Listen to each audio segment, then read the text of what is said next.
signed copy of Tom Hartman's book, The Hidden History of Guns and the Second Amendment. Here's another clip of my conversation with Tom. So what we've seen is a complete transition of the debate. You combine that with the Heller decision where Scalia just lied and twisted facts and things to come up with this individual right to own guns, again, which was never asserted during the founding era.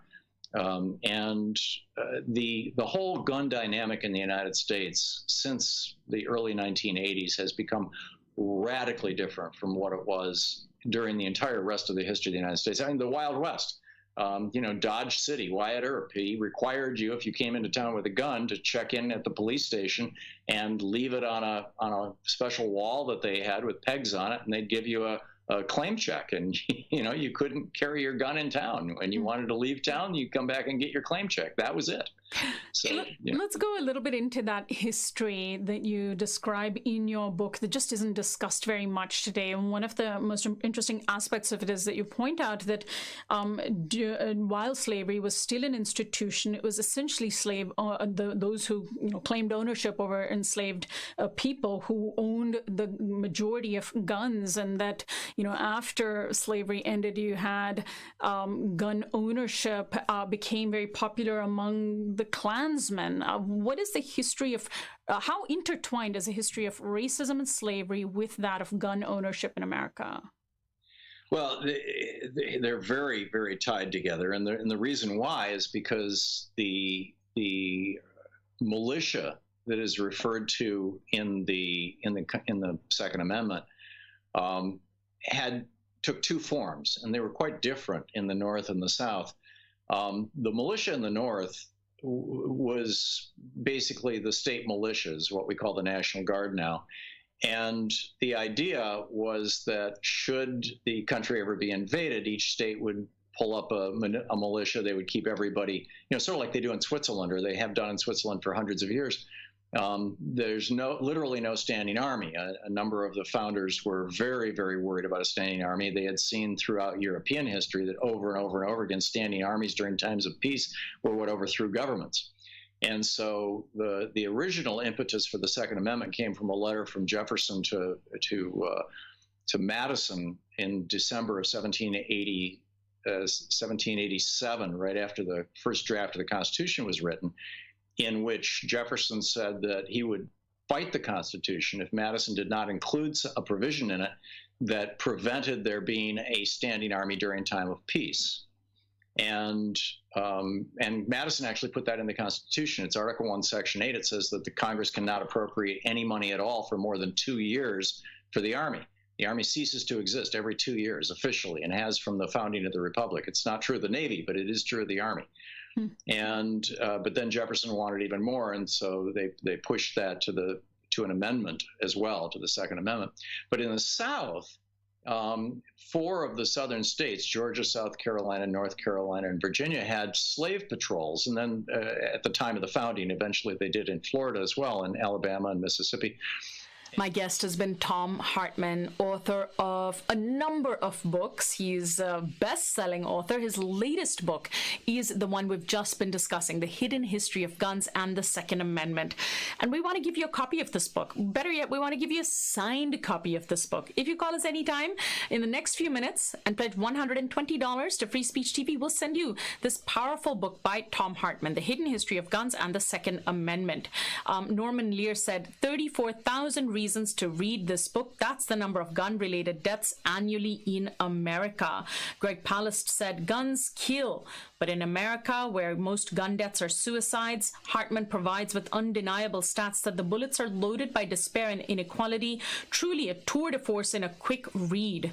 Keep those calls coming in at 877-378-8669 or go online to freespeech.org. What I also really loved about Tom's analysis was his historical framework for how you have the slave patrols during the American institution of slavery that became the precursor for our police police forces today that are intimately linked with the scourge of gun violence. Often our discussions of gun violence don't include police violence, but Tom makes those connections because we absolutely need to make those connections. So call us and get a copy of your book, of your very own copy of this book by Tom Hartman. It's going to be signed by him. For a $120 pledge, you get The Hidden History of Guns and the Second Amendment. If you already have the book, or you'd rather not get the book, or maybe already pledged for it on Tom's show, we've got a number of other thank you gifts that are also available for you. For $20 pledge to Free Speech TV, you can get our beautiful bumper sticker, or for a $40 pledge, you can get our tote bag, or for a $60 pledge, this beautiful art poster print by Mark Bryan. He's a California-based artist, and he's done some incredible paintings about Trump and Trumpism and the Trump presidency. So keep those calls coming in at 877-378-8669. We're nearly out of time, folks. My last chance to ask you this hour to show your support for Rising Up with Sonali. Every call that we get, every pledge that we get shows Free Speech TV how much you care about this program. You know, we're an immigrant woman-run program. Literally 2 women, both of us with immigrant backgrounds, make this show possible every single day. That's it. There are very few other shows out there that manage to do so as much as we do on a daily basis. We're very proud of the work that we do. We hope you appreciate it as well, and that you show us that appreciation in the form of contributions right now at 877-378-8669 to the tune of $120 pledge for the book by Tom Hartman, signed by him, The Hidden History of Guns and the Second Amendment, or call 877-378-8669. That's 877-378-8669. I'm Sonali Kolhatkar. Thank you to everybody who has already pledged, and if you haven't pledged, now's your chance. I'll see you next time. Rising Up with Sonali is hosted, written, and executive produced by Sonali Kolhatkar. Anna Buss is the producer, technical director, and web and social media supervisor. Our theme music is by Grammy Award-winning band Get Up. Like us on Facebook.com/RUWithSonali. That's the letters RU with Sonali. And follow us on Twitter.com/RUWithSonali. Our website is risingupwithsonali.com, where you can find all our programs archived and where you can get direct access to all our video and audio files.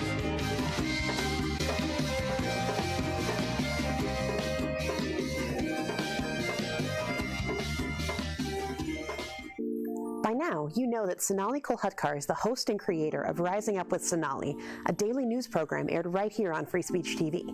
But did you know that Sonali is also an award-winning author and a scholar, artist, weekly columnist, chef, and co-director of the nonprofit group Afghan Women's Mission? In case that weren't enough, Sonali also has a master's degree in astronomy and 2 undergraduate degrees in physics and astronomy. Sonali's impressive background has made her the tireless protector of truth that you know and trust today. Just like Free Speech TV, Rising Up with Sonali is fueled by grassroots donations. Our partnership means we are accountable to our shared mission and to you, not to anyone else. It means we're able to bring you the real news that Trump doesn't want you to hear. Supporting independent media defends our democracy and brings power back to the people. So keep watching, stay educated, and stay organized on the front lines. And call 877-378-8669 today, or donate online at freespeech.org.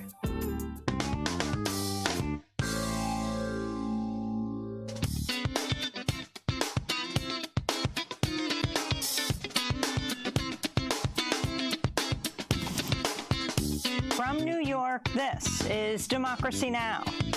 The judge who put Lula in prison in 2018 when all polls showed that Lula would likely win the presidency, which is what enabled Bolsonaro to actually win, that his primary adversary was imprisoned. And then he took the judge who put Lula in prison and made him the justice minister. A political crisis is growing in Brazil after The Intercept revealed the judge who helped jail former President Luiz Inácio Lula da Silva likely aided the federal prosecutors who targeted him. Leaked documents also reveal the prosecutors had serious doubts about Lula's guilt. I continue challenging Judge Moro and the appellate court to show the world and to show Brazil a single piece of evidence of a crime committed by me. O porque o comportamento do Poder Judiciário nesse instante. The behavior of the judiciary in this instance is a political form of behavior. We'll go to Rio de Janeiro to speak with the Pulitzer Prize-winning journalist Glenn Greenwald of The Intercept, who broke the story. Then we look at horrific conditions for immigrants held in for-profit detention jails around the country. It was sad. It was sad for me. For all of us, it was sad. We cried and everything. We suffered. You know, in our way of suffering for everything, we suffer a lot. I am strong, but I feel like crying for everything today. At least 24 immigrants have died in the custody of Immigration and Customs Enforcement under Trump. Now, Homeland Security's own Inspector General has revealed how detained immigrants are subjected to rotten food, severe overcrowding, inadequate medical care, and broken and overflowing toilets. We'll get the latest from Aura Bogado, immigration reporter for Reveal from the Center for Investigative Reporting. All that and more coming up.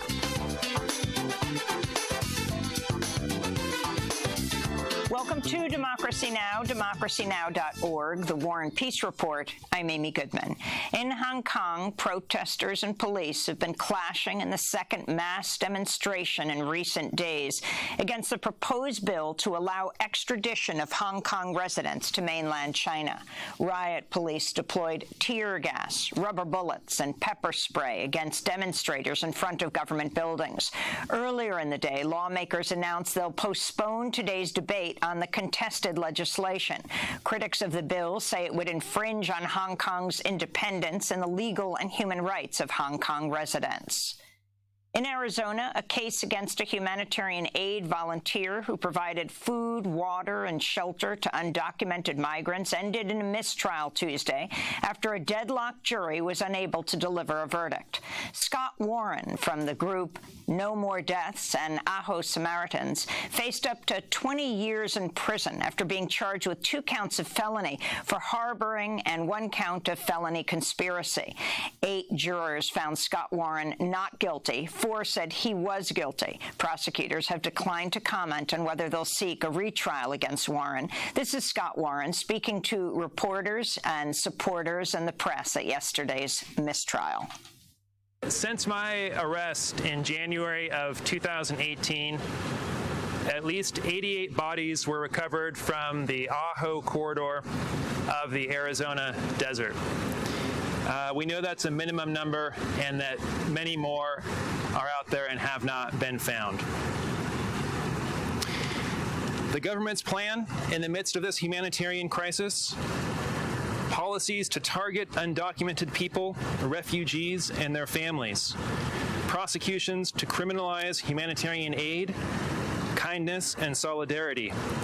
And now, where I live, the revelation that they will build an enormous and expensive wall across a vast stretch of southwestern Arizona's unbroken Sonoran Desert. House lawmakers voted Tuesday to authorize the Judiciary Committee to sue the Trump administration in federal court to enforce subpoenas for former White House counsel Don McGahn and Attorney General William Barr. Lawmakers are seeking documents and testimony from McGahn related to the Mueller inquiry and possible obstruction of justice by President Trump. The committee will hold off for now on enforcing Barr's subpoena after the Justice Department agreed Monday to hand over some of the underlying evidence from the Mueller report. Meanwhile, the Justice Department revealed Tuesday they'll recommend Trump use executive privilege to block contempt citations against Barr and Commerce Secretary Wilbur Ross over their refusal to hand over documents related to adding a citizenship question to the 2020 census. The House Oversight Committee is voting on the contempt procedure today. Meanwhile, Donald Trump Jr. is set to testify in a closed-door hearing before the Senate Intelligence Committee today. The Republican-led panel subpoenaed him last month after he twice refused to testify about his role in matters related to the Russia investigation, including the 2016 Trump Tower meeting and the Trump Tower Moscow project. In In Moscow, local reports say Russian police have detained nearly 100 people, including opposition politician Alexei Navalny, at a protest condemning police corruption over the recent arrest of independent journalist Ivan Golanov. Golanov was released Tuesday following widespread public outcry. Golanov, who reported on corruption and press censorship, was arrested last week and accused of drug dealing in what his lawyers and press freedom advocates say were fabricated charges after police planted fake evidence.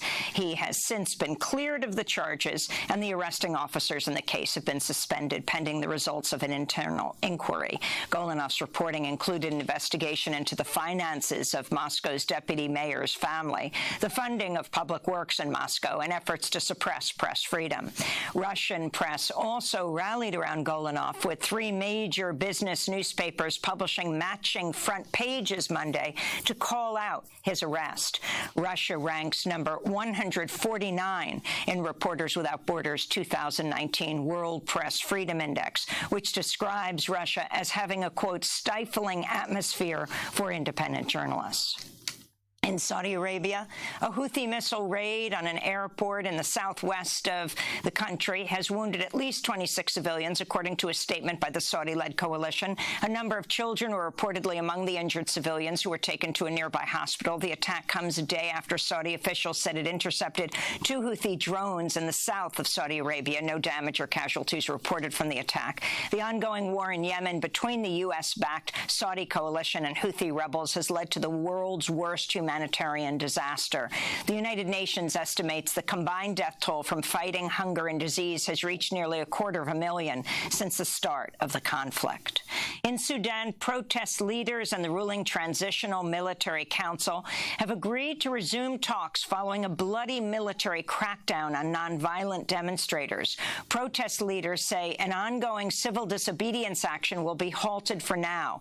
The news was delivered by Ethiopian mediators in Sudan. A group of doctors involved in the protest movement say at least 118 people have been killed since the crackdown at the protest site on Monday. Doctors also say paramilitaries with the Rapid Support Forces committed at least 70 rapes since the raid.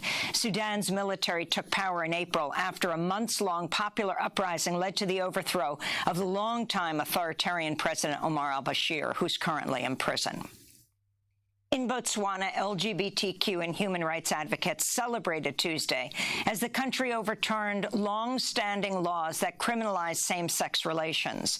The historic ruling came after a 21-year-old student brought a case against the colonial-era law under which anyone found guilty of committing homosexual acts could face up to 7 years behind bars.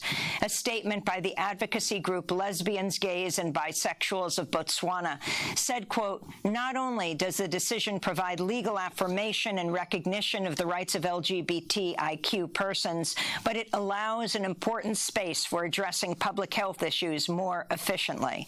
We can finally start building a more tolerant society," they said.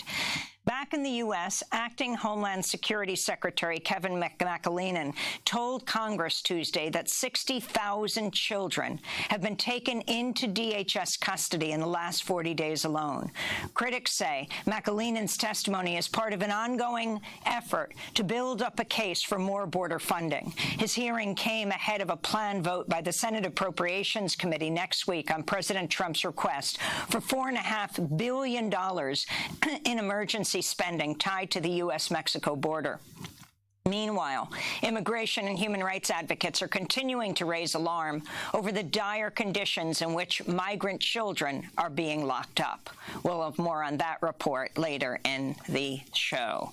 Meanwhile, immigration hardliner Ken Cuccinelli has assumed the role of acting head of Citizenship and Immigration Services.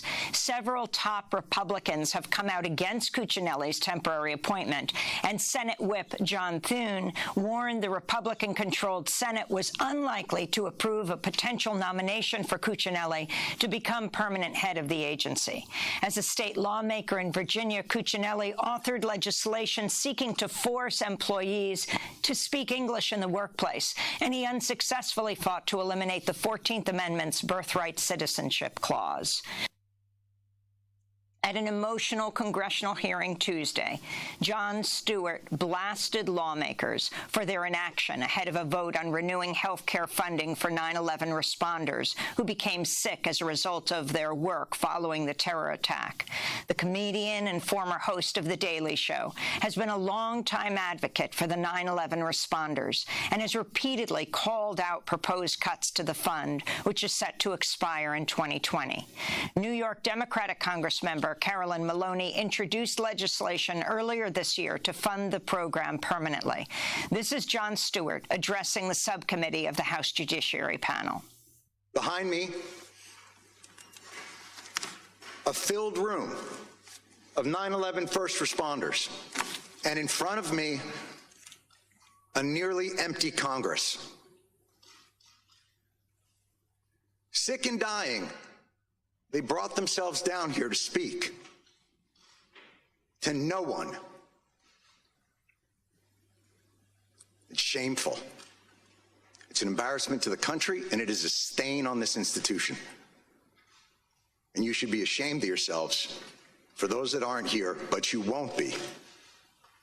Because accountability doesn't appear to be something that occurs in this chamber. In Alabama, Republican Governor Kay Ivey signed into law a bill mandating child sex offenders undergo chemical castration as a condition of their parole. The law would apply to anyone found convicted of committing a sexual offense with a child under the age of 13. 6 other states have similar laws for certain sex offenders. Medical experts and human rights groups have raised concerns about the practice. The Alabama American Civil Liberties Union says chemical castration is unconstitutional as it violates due process and privacy laws. The executive director of the Alabama ACLU said of the new law, they really misunderstand what sexual assault is about. Sexual assault isn't about sexual gratification. It's about power. It's about control, they said. In reproductive rights news, Vermont Governor Phil Scott signed a bill Monday affirming abortion as a fundamental right. The law prohibits the government from interfering with the decision to get an abortion and protects access to contraception, sterilization, and family planning. A spokesperson for Governor Scott previously said he would not sign the bill passed by Democratic state lawmakers last month, though Vermont law would still have allowed the legislation to go into effect. Meanwhile, in Maine, Democratic Governor Janet Mills signed a bill allowing physician assistants and some registered nurses to perform abortions instead of just doctors, which she says will increase abortion access for Mainers in rural areas. And in New York, housing rights advocates are celebrating after state lawmakers announced an agreement that would provide the strongest tenant protections in over a quarter of a century. The deal came just days ahead of the expiration of the current rent laws at the end of this week. Lawmakers agreed to abolish laws allowing landlords to deregulate rents on apartments after they exceed a certain limit. They also will curb provisions allowing landlords to raise the rent of rent-controlled apartments after renovations. The law is expected to give municipalities around New York more authority to regulate rents and ensure greater access to affordable housing.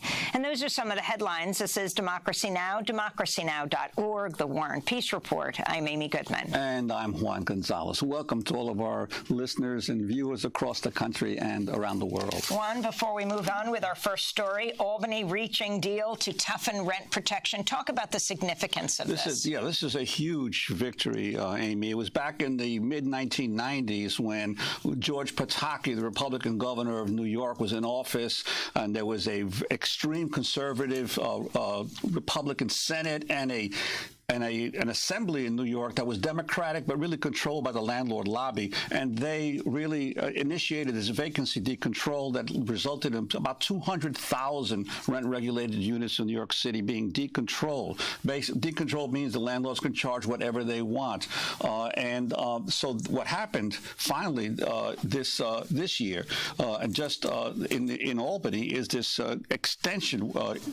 sweeping extension of the rent regulations that will now eliminate vacancy decontrol, that will also prevent landlords. It used to be that an apartment, when it became vacant, the landlord could automatically increase the rent by 20%. That is no longer going to be allowed, and that they cannot jack up major capital improvement prices and then charge the tenants for those improvements. So a lot of that has been eliminated. And most importantly, rent regulations were only in New York City and Yonkers, a few suburban cities. Now any city and county in the state will be able to adopt rent regulations.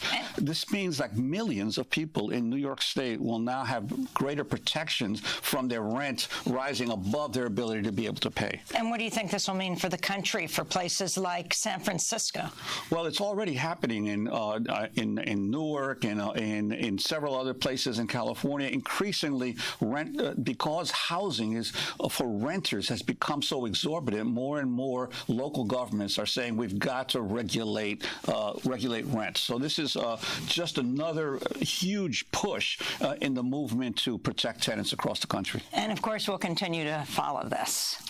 Well, a political crisis is growing in Brazil after The Intercept revealed that the judge who helped jail former Brazilian President Luiz Inácio Lula da Silva likely aided federal prosecutors in their corruption case in an attempt to prevent Lula's Workers' Party from winning the presidency.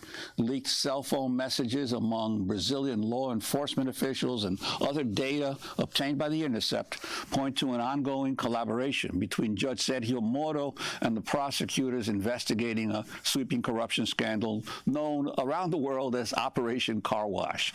Lula was considered a favorite in the lead-up to the 2018 presidential election until he was put in jail and forced out of the race on what many say were trumped-up corruption charges.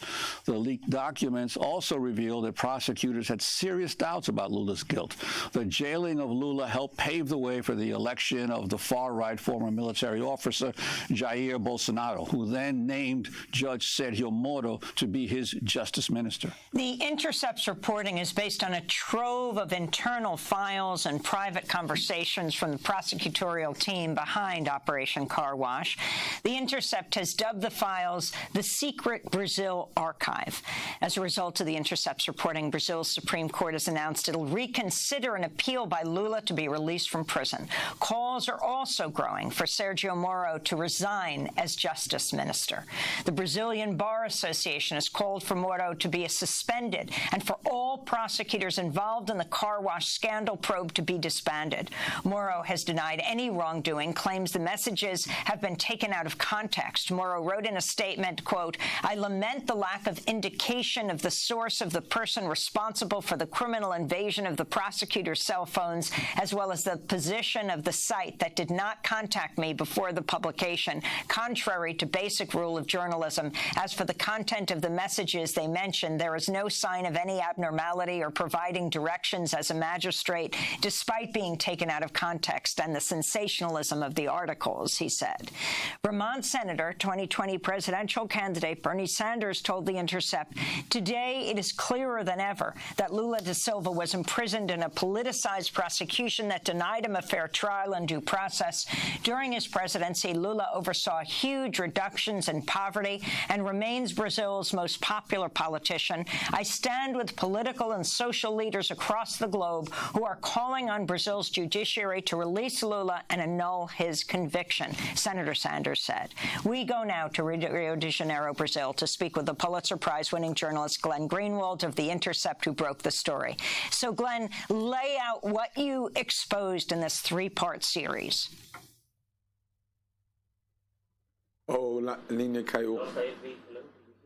Looks like Glenn is having a little trouble hearing us, so we're going to go to break, and we'll come back to Glenn Greenwald in Rio de Janeiro. Stay with us.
Monument Ensemble performing Sounds Like Now. This is Democracy Now!, democracynow.org, The War and Peace Report. I'm Amy Goodman with Juan Gonzalez. Our guest is Glenn Greenwald, Pulitzer Prize-winning journalist, founding editors of The Intercept, just published The Secret Brazil Archive, a three-part expose revealing that the judge overseeing the case that put former Brazilian President Luiz Inácio Lula da Silva behind bars likely aided the federal prosecutors in their case against Lula and other high-profile figures. Lay out what you found in this three-part report, Glenn, and how it's rocking Brazil right now.